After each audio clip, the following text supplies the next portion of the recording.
Can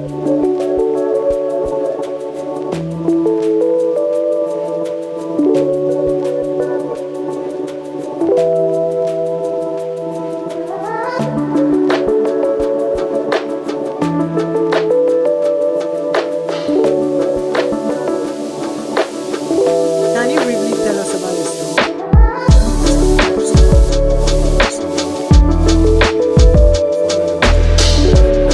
Editor. You were an occupant in Alaja Fatima's apartment. In what Yes. year?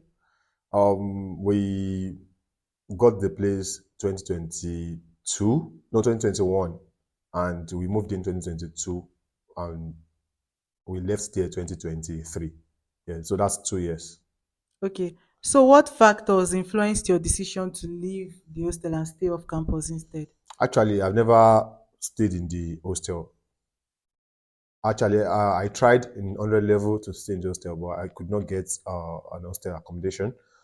So then I opted to stay off campus with a friend of mine, and since then I've always been in the hostel or in off campus. I would say staying in the off campus comes with I feel some kind of privacy and of course a lot of challenges compared to the hostel life. So every one of them has their pros and cons, but I think I would prefer staying in off campus than staying in the hostel. Okay. So, how has the apartment that you have been staying off campus, how have they met your expectations? So far, I think as far as Zaria is concerned, So, how has the apartment met your expectations? so I personally believe that here in Zaria, accommodation has to do with your budget, matching your tastes. If you have good money, of course, you would get good apartments.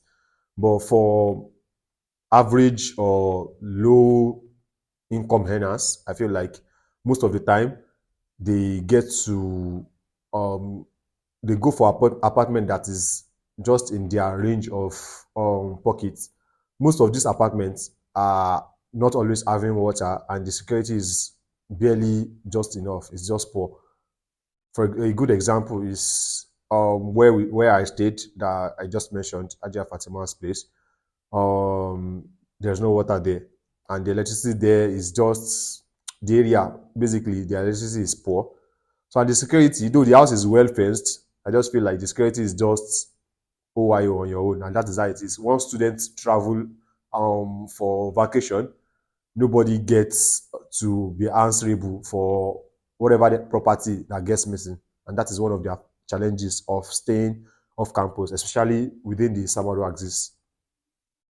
Okay, so you mentioned an apartment. So can you briefly describe some of the challenges you faced there?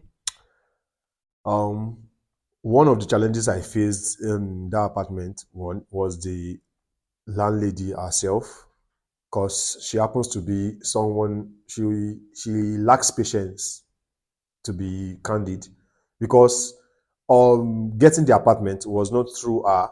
It was through our agents who contacted the caretaker, and we paid and did the right thing through them. However, upon renewal, we just woke up one day or an early morning to our calls and shouting that we should move out of the house because we are supposed to renew our rent. I don't think it's done that way in any way all over the world. So that's personally for me was that's personally a deal breaker for me.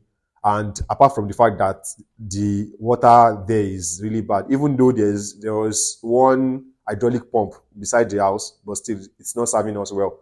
So we have to look for these water vendors to sell water to us. That's the basic problem in that house. But generally, the house is neat. It's still fair for the amount we got it for. So personally, that's just the challenges that we face in the house. Okay, so how has these challenges affected your academic performance? Hmm, I would say the only way I would feel like it's a kind of challenge and affecting my academic performance has to be lateness to class, or sometimes not being able to go to class, because there are sometimes that even the Merua, the people that fetch water, will not even get water. You even not see them at all. Talk more of you would have the money to buy water, but you don't even be able to see them. And of course, we can't smell to class. So we just have to stay at home, or maybe just try to look for water miles away. So I think that's one way or the other affecting class performance, because at times we just hear that, that's